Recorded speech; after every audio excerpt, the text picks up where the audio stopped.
Learning objective number 2. Describe roles and responsibilities of first responders in hazardous materials incidents.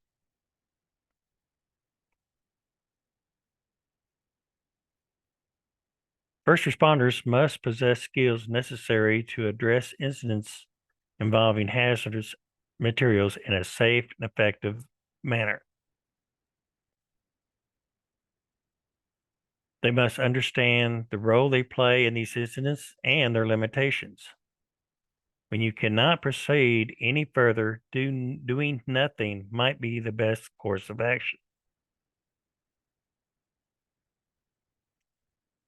In part, this role is established in government laws, such as training requirements and response limitations imposed on personnel respond to emergencies. The National Fire Protection Association, or the NFPA, has several consistent standards that apply to personnel who respond to hazmat emergencies. Requirements in these standards are recommendations, not laws or regulations, unless adopted specifically by the authority having jurisdiction, or AHJ. Because they are national standards, they can be used as basis for accepted practice. NFPA's hazardous materials requirements are detailed in NFPA 1072, titled Standard for Hazardous Materials or Weapons of Mass Destruction, Emergency Response Personnel Professional Qualifications. NFPA 472, the Standard for Professional Competence of Responders to Hazardous Materials / Weapons of Mass Destruction Incidents. And NFPA 473, Standard for Competencies for EMS Personnel Responding to Hazardous Materials / Weapons of Mass Destruction Incidents.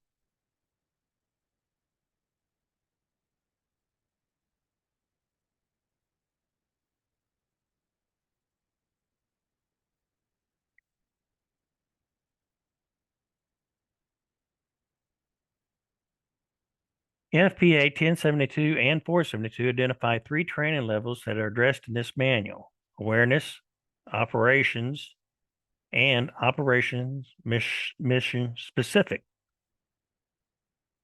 Awareness personnel are typically at the incident when it occurs, and they perform limited defensive actions such as calling for help, evacuating the hazard area, and securing the scene. Operations responders are dispatched to the scene in order to mitigate the incident. They may include firefighters, law enforcement personnel, or industrial response personnel. Operations are allowed to perform defensive actions, but with some exceptions, not expected to come in direct contact with hazardous materials. Operations mission-specific personnel may be trained beyond the set of core competencies to perform additional defensive tasks and limited offensive actions, may include using specialized equipment, and may perform tasks which might put them in contact with a hazardous material.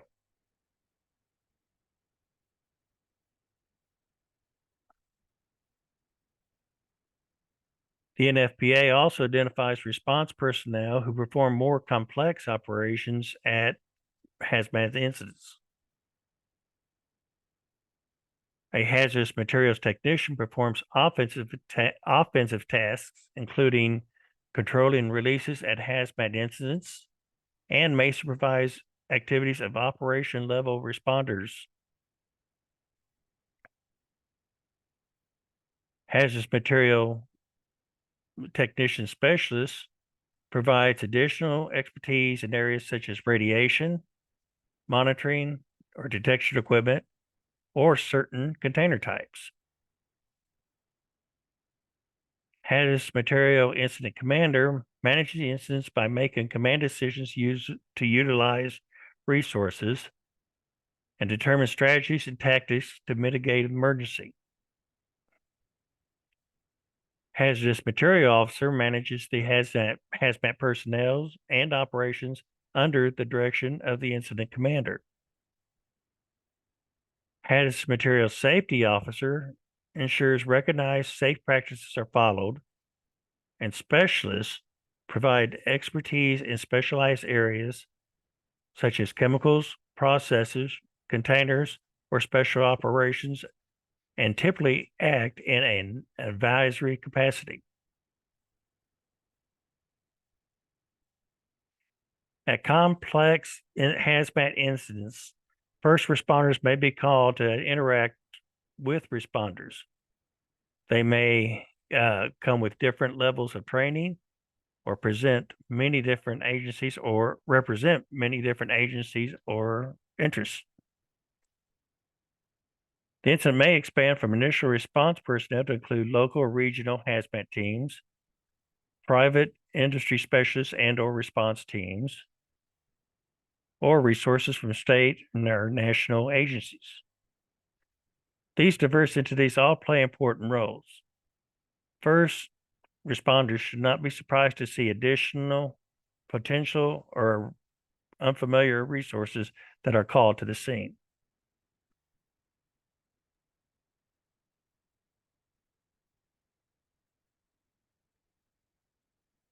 The API process is a simple four-step response model.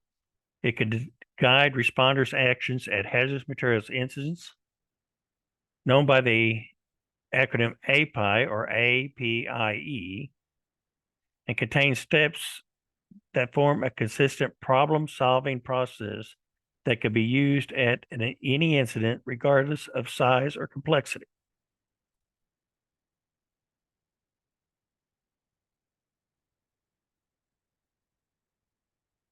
Step one is analyze the incident. Personnel and responders attempt to understand the current situation. Step two, plan the initial response. Responders use the information gathered to determine what actions need to be taken to mitigate the incident. Step three, implement the response. Responders perform tasks determined in planning stage and direct actions to mitigate the incident. Step four, evaluate progress. Responders monitor progress to see whether the response plan is working and continues throughout the incident until termination.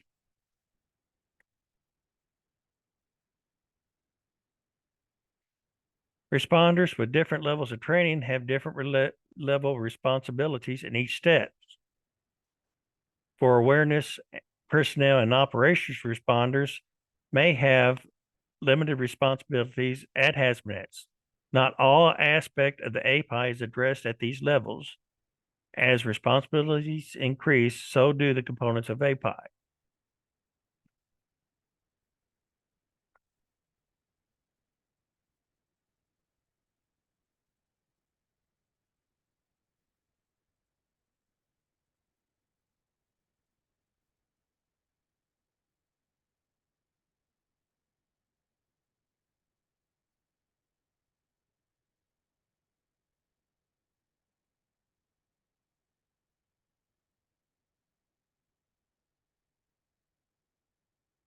Personnel who are trained and certified to the awareness levels are individuals who, in course of normal duties, may be the first to arrive at the hazmat incident. They're expected to assume following responsibilities when faced with an incident involving hazardous materials and recognize that hazmat is present or potentially present in incidents. They should protect themselves and others from hazards, communicate information to appropriate authority, and call for assistance, and establish scene control by isolating hazardous areas and denying entry.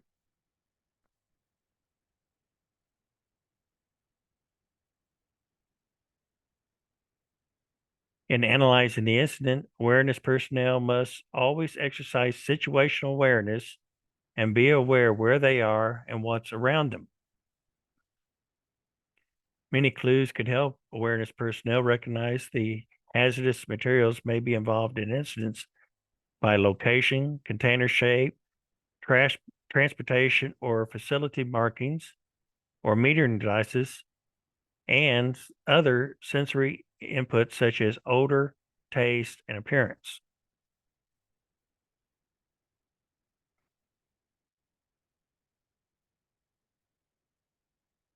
For the planning portion for awareness, the awareness personnel are not responsible for planning response to a hazmat incident.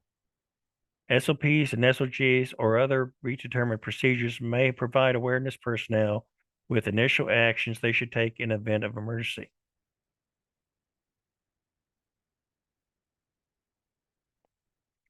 In implementing the response, awareness personnel serve an important role at hazmat incidents.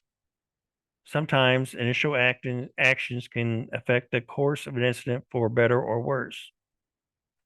They are expected to transmit information to appropriate authority and call for appropriate assistance, initiate protective actions to protect themselves and others from hazards, and isolate hazardous area and deny entry.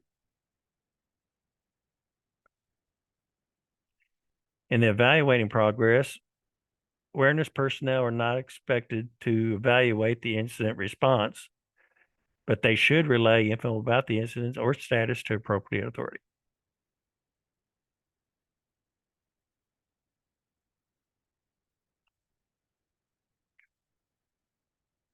The API process for operations levels responders.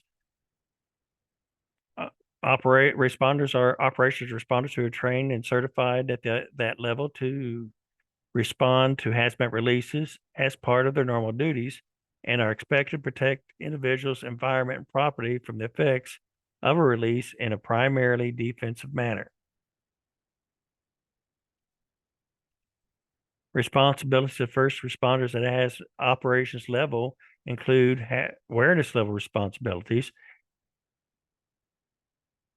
First responders at operation level must be able to identify potential hazards involved in an incident if possible, identify response options, implement planned response to mitigate or control release from a safe distance by performing assigned tasks to lessen the harmful incident and keep it from spreading, and evaluate progress of actions taken to ensure response objectives are safely met.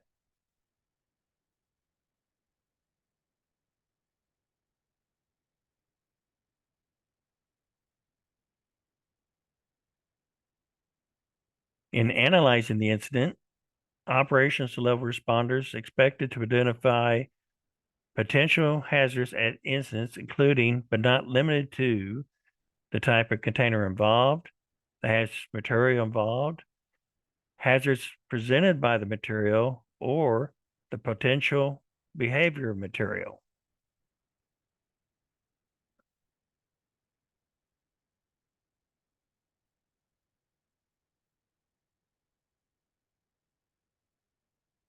Operations responders are expected to analyze surrounding conditions and determine location, the amount of release, if possible.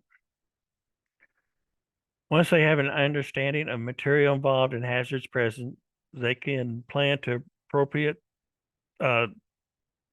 to plan appropriate response based on training, SOPs, or predetermined procedures.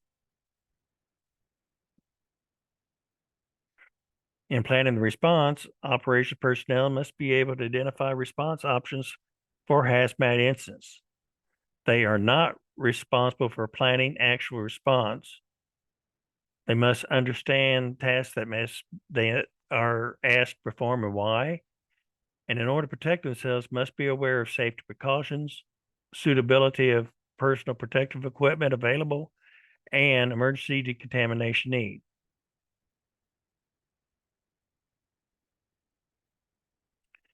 In implementing the response, operations responders are expected to establish the incident management system, establish scene control, and implement protective actions such as evacuation. Must be able to follow safety procedures, use personal protective equipment in a proper manner, avoid hazards and complete assignments, perform emergency decontamination, and identify and preserve potential evidence if the incident is a suspected crime.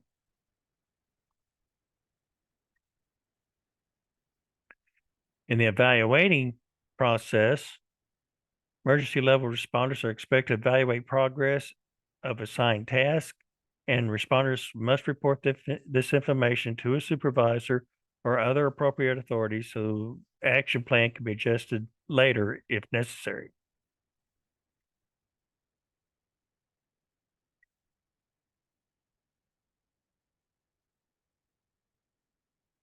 Operations mission specific level,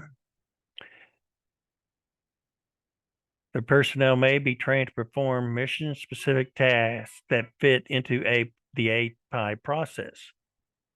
Mission specific tasks for specialized companies include personal protective equipment, mass decontamination, technical decontamination, evidence preservation or sampling, product control, air monitoring and sampling, victim rescue and recovery, and response to illicit laboratory incidents.